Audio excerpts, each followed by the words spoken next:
Girls, let me tell y'all something real quick. And fellas, I'm sorry for giving this one away, but I think it's something they should know. I don't think y'all quite understand the pull that y'all have on males. Because a man will change his whole daily schedule just to work around you. Like, as soon as he starts figuring out what you like to do during your day, he will start changing everything. Like, oh, I usually go to the gym at 5, but she be over there at 5.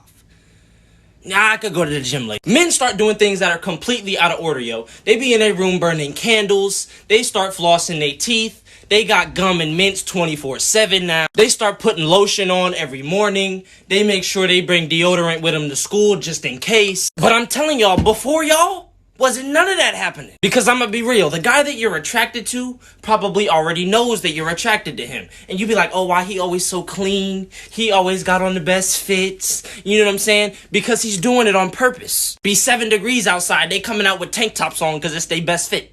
Thank you for your time.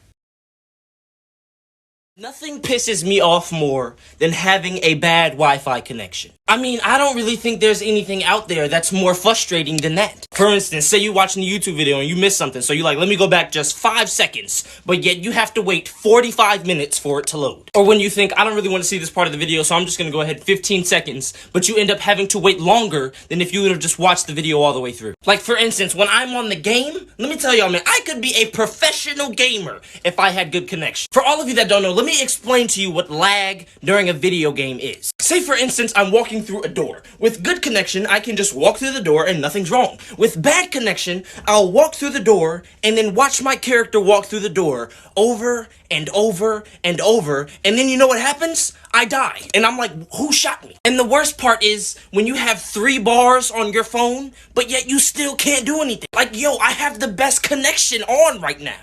Thank you for your time. You ready for your confirmation number? Sure, go ahead. Okay, it's gonna be A as in apple, Okay. B as in Peter, What? B as in Peter. You mean B as in boy? No, I mean B as in Peter, not B as in boy. I said B, not B. Huh? I said B, not B. Okay, whatever. Okay, then it's gonna be the letter H. What was that? H, H, As in Etch-a-Sketch? H, H as in Harry. H. Oh, H. Yeah, H, H. H, H. H. Fine. Okay, then finally gonna be the number 6. What the hell? The number 6. Sir, I cannot understand anything that you are telling me. 6. Well, 6. Would you like me to repeat that for you? Shit. 3 artists that have never made a bad song, and I'm gonna back this up with evidence. Number 1, J. Cole. Okay, J. Cole has a song for every single mood you might have, and his storytelling and lyrical flow is impeccable. If you're in your feelings, go listen to Kevin's Heart. If there's a girl you really want and she always on your mind, listen to Deja Vu. You want to listen to a classic? Go hit up Wet Dreams. You trying to chill? False Prophets. You trying to get lit? Fire Squad. Number 2, okay, The Weeknd. And before I even say anything about him, just go listen to Rolling Stone. That song is beautiful. I mean, I don't really know how you could dislike The Weeknd because he is such a vibe. And what a lot of people don't know about him is he has lit songs too. Go listen to Heartless right now. And you can't tell me he's not evoking emotion out of you when you hear songs like Call Out My Name and Die For You. Lastly, Summer Walker. What do I even have to say about this one? She's just borderline amazing. There is not a single song on Over It that I don't like. Now go catch a vibe. Thank you for your time. Fellas, let me give y'all a quick lesson about females real quick. Sometimes we have to be willing to sacrifice certain things for girls. So say for instance it's cold outside, right? And she comes outside with nothing on. You have to be willing to sacrifice your sweatshirt for her to be warm. And yes, you may be about to get hypothermia, but it is your job to act like you're not fazed. Even if you are shivering, do not say you're cold. Like, nah, babe, it's cool. I ain't even that cold outside. What you talking about? Another thing, your pride? Gotta sacrifice it, yo, because you won't win arguments, yo. It doesn't matter how right you are. It only matters how wrong you are. You can be able to find 9 things you were right about, but we're only gonna talk about that one thing you were wrong about. And until you understand that sometimes you just gotta be like, you know what, babe? You're right. You're never gonna win an argument. Because the way we win is by just giving them the power. Because we can't win. Thank you for your time.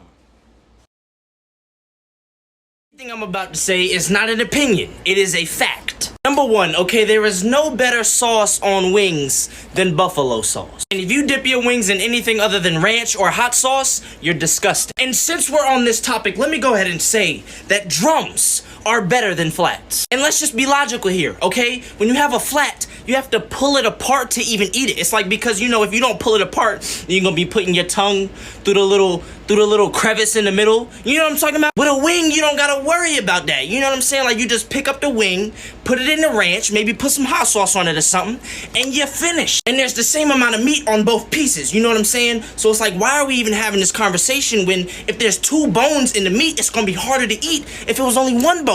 And you know what? I didn't even mean to make this TikTok all about wings, but you know what? I'm glad I did, because this needed to be addressed. And I'm glad that we could come to this mutual understanding about this topic. This one goes out to TikTok, and let me just say that this conversation is well overdue. First of all, this app is an addiction. It is an unhealthy addiction. I can be on this app at like 11:30 p.m. and I'll be on it for like 30 minutes, and then I'll check the time and somehow it's 2 o'clock in the morning. And I'm just sitting here thinking, like, where did the time go? Because I didn't watch that many videos. And it only makes it worse that when I like certain things, you keep showing me things that are like the things that I'm liking. And it makes it that much harder for me to close the app because I keep seeing things that I like. And the funny thing about TikTok is that its humor is very misleading. Because when you first thought about TikTok, you were like, I don't want to get on that app. That app is corny, it's lame. And it's like you finally decide to get on the app, and it's like it kind of pulls out the weird side of your sense of humor. Because there are certain things that I found on this app that I have cried laughing at, that if I saw on any other app, I probably wouldn't have laughed at. And lastly, so I do have 4.3 million followers, and I'm still not verified, so I thought we could address that at the end of this video. Thank you for your time. Girls, I have a question. Now, this question doesn't apply to all girls, it just applies to most girls. Why does it take y'all so long to get ready? And I mean, I'm just asking because it's like girls will put something on and then change 3 or 4 times just to come back to the first thing they had on. And what pisses me off as a man is that you have the audacity to ask me for my opinion like you didn't already know you were going to put the first thing back on. Because at the end of the day, my opinion doesn't matter. You're going to end up putting on whatever you want to wear. Because no matter how much I tell you what you have on looks good, it doesn't matter if you don't think it looks good. And you'll put on these 5 and 6 different outfits, and here's the kicker. We're going to damn Walmart. You're taking all this time, and all I'm asking you to do is go with me to Walmart so I can get some groceries. There is no need for you to be looking for your best fit when we're not going anywhere. Thank you for your time. These are some things that frustrate me. You ever walk into a room knowing exactly why you're walking to the room, and as soon as you step foot into the room, you completely forget everything? And it's like you'll stand there for like a good 2 minutes trying to remember, like, why did I come into the room? And it's like you won't remember it until you leave and go back to what you were doing before, and now you're inconvenienced because you gotta go all the way back just because you forgot. Another thing, you ever look for something like really, really hard and you just can't seem to find it? So you're like, hey mom, I can't find my jeans, do you know where they are? And she's like, no, I don't know where they are. And you're like, okay, but I need them. And she's like, yo, if I come up there and I find them jeans after you said you've been looking for them all this time, I'm gonna be mad at you. I'm like, there's no way she could find the jeans. I've been looking everywhere. And it's like she'll come upstairs and within 2 minutes, she's found my blue jeans, she found the shorts that I lost 3 weeks ago, she found a towel I was looking for earlier, and she looking at me like I didn't just look everywhere for them. And I'm like, I don't even know where did you pull it out your ass or something? Thank you for your time.